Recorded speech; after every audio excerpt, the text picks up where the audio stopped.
everybody, and welcome back to AlexElliottGolf, and welcome to the channel if you are a brand new viewer. So today's video is all about the beginner basics with driver. Now this is something which will actually help you guys who have played for a long time and hopefully refresh you with some really key points which will help you hit your driver better. But if you're brand new to golf and brand new to hitting the driver, this is a really good step-by-step guide to help you hit your driver and understand how we hit the driver better. So let's just start with the kind of conceptual differences we're seeing when we're hitting an iron and when we're hitting a driver. So when we're trying to hit an iron, we're looking for that negative attack angle. So we're looking to bottom out that arc after impact. So we're looking for a downwards hit on the golf ball. When we've got a driver in our hands, when we tee the ball up, we're looking for a positive attack angle. So we're looking for something that will have our bottom of the arc happening just before impact, just before the golf ball, and we're going to hit up on the golf ball. So you can see that it's two totally different swings. One we hit on the down with the iron, and one we're trying to hit on the up with the driver. So before we talk about how to set up to this golf ball, how we want the feelings I want you to create with the driver, I want you to first look at how we're going to grip the golf club and how we're going to tee the ball up. So let's firstly start with teeing the ball up. Now I'd always look to, when I personally tee the golf ball up, is have half the ball above the top edge of the golf club here. So this top edge here, you just sometimes have a logo where the centre bit point is, and I'd look to have half this ball above the face. You can see there, if I show you from this angle here, you'd have half the ball above the face when teeing it up. So what I would do is, when you're out on the golf course or on the driving range the first time, tee that ball up, give it a bit of a wiggle, and then just test, is half my ball above the face? And you can see from this angle here, then yes, half my ball is above my face of my driver. And that's really what I'd encourage a beginner to start doing, because I think if you tee the ball up a little bit higher, it's always going to encourage us to hit this ball a little bit more on the up. When we tee this ball down, for me, it always encourages us to try and hit a little bit down on it and try and squeeze one out there. So once we've now established where we want to tee this ball, how we want to tee this ball up, I want to talk about how we're going to grip this golf club. Now, a lot of people with their irons would kind of leave probably half an inch at the end, at the butt end of this golf club. I want you to feel now, we're going to leave roughly the same. So we're going to leave half an inch from the butt end of this golf club to where we place our top hand. So if you're a right-handed player, it'll be your left hand, and if you're a left-handed player, it'll be a positioning of where you're putting your right hand. So you can see there, I've roughly got half an inch from the back of my left hand and the butt of the golf club. And for me, that really gives you a sufficient hold of the golf club. We don't want to see people gripping down here, so it's sort of on the graphite here, and we certainly don't want to see this top hand hanging off the end also. So once we've now established the tee height, then we're going to feel like we take our grip and we're leaving half an inch at the top of the driver. So that is my first two key points with driver. One, that we're going to tee this ball up so we've got half of it above the face, and secondly, we're going to make sure we've got roughly half an inch at the end of our driver for where we're going to take our hold of the golf club. So let's now talk about how we want to stand to this golf ball to give us the best chance of achieving that, what we said at the start of the video, that upwards hit on the golf ball, and really gives us the best chance of hitting these driver and understanding how we hit this driver best.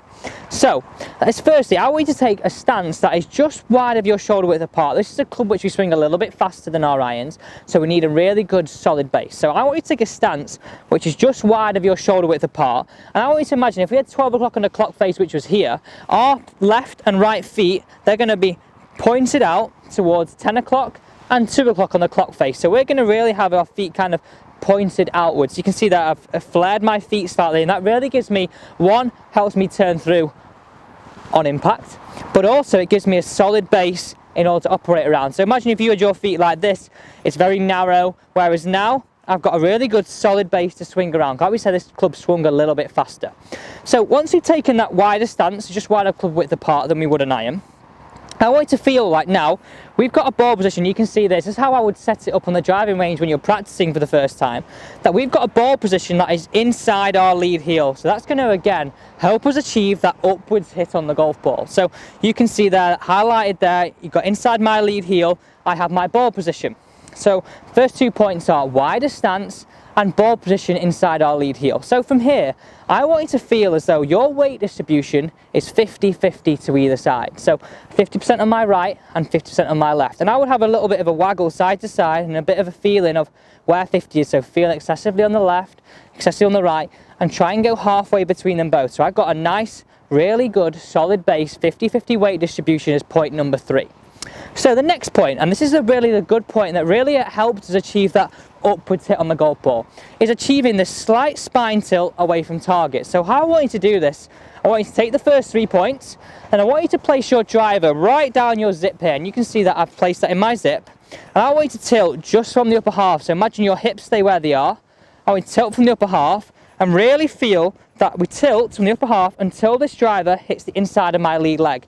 And you can see now I've got this spine tilt away from target, and my shoulders are on this ascending angle here, so they're not pointing down towards the ground, they're now pointing up towards the skies, up towards the horizon of those trees there. And you can see there, this now slightly changes my perspective of my head, so tilting these shoulders back slightly gets my head behind the golf ball, and this really helps us achieve that upwards hit and that bottom of the arc happening behind the golf ball, and which is absolutely the key point we said at the start of the video.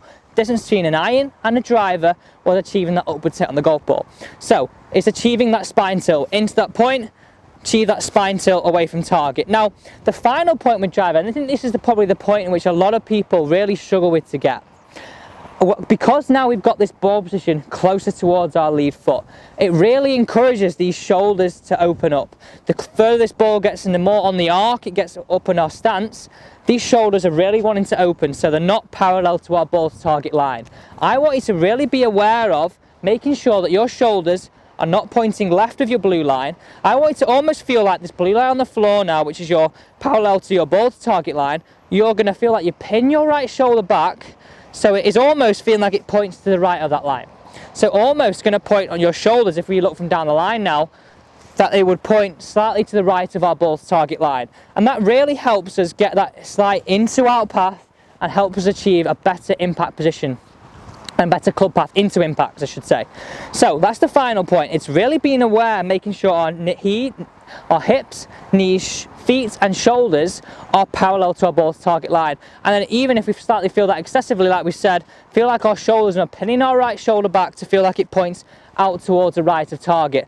And that is exactly how I really like you to set up for this driver. And once you understand that and get into that good setup, it really helps encourage good swings and not have to make any compensation to impact. Very often, even if your experienced players are watching this, if we set up to it slightly differently, like we've got our weight on our left, our shoulders are pointing down, all that does is encourage a downwards hit on the golf ball. So you can see here, it's absolutely paramount when you're a beginner to get this setup correct and get into these points. So let's briefly summarize those before we talk about the feelings in the game we want to create.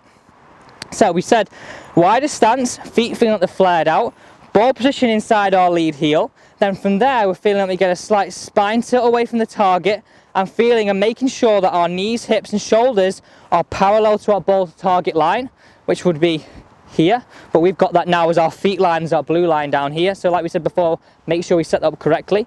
And almost like we're going to pin that right shoulder back slightly so it feels like it points sort of out to the right of target. And that is exactly how I'd like you to set up with driver. Let's now talk about the feelings in the swing I want you to create. Now, a lot of people, when they take their driver, they feel like they've got a license to hit this ball as hard as they can. Now, yes, we do want to swing it faster like we said prior to this, but I really want you to do this with balance. And for me, if I've ever got someone comes the first time hitting driver, I really start people understanding driver, creating this three-quarter swing. So if we're talking now what we'd like as our finished product, yes, we would like to see a swing that would swing all the way to the top, and this golf club would finish just short of parallel. Now you see a lot of guys in European Tour that don't even get to this position, some people which get past parallel, and it is all about kind of their own swing makeup. But if we're talking the ideal scenario, we'd see at the top of the backswing, this shaft just finished just short of parallel. So you can see here, it's slightly longer than me would an iron. An iron, I always like to see people swing almost to shoulder height, whereas now we're slightly past there and the club goes just short of parallel. So that is the finished product I really like to get, but I like to do that and make sure people maintain a really good balance and really good rhythm. So how I want you to feel that when you're taking this swing now, that I want you to picture this golf swing is on an arc. So it's not going to feel like this club is taking back straight and swing straight. I really want to imagine we're taking this golf club around this clock face on a nice, smooth and long swoosh balanced action. I don't want to feel as though I swing to this top and it's a flash at the golf ball and unbalanced and we're finishing off balance and falling off the golf ball.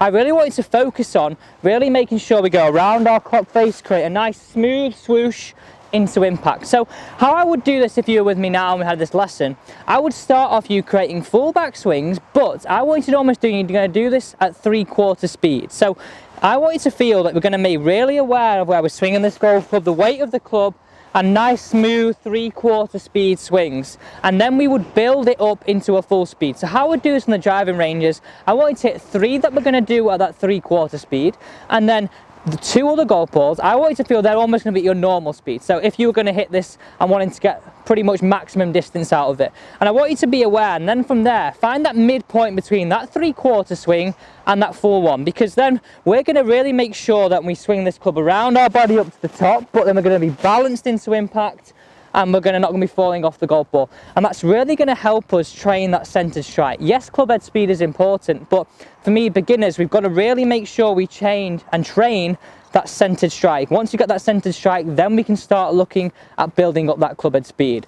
Thank you for watching today's video on Alex Elliott Golf. Remember those points, remember the setup keys: ball position, width of stance, spine tilt away from target, and then from there, the really important things are the feelings in the swing, is that they make sure the club is swung on an arc around our body, but then also the smooth transition in a long swoosh and balanced finish. And like we said, build it up from that 3/4 speed into full speed, and then find that halfway point between them both, and that's almost going to form your stock shot out on the golf course. Thank you for watching today's video on Alex Elliott Golf. Guys, if you've not already, please make sure you subscribe to my channel. Thank you, and see you next time on Alex Elliott Golf.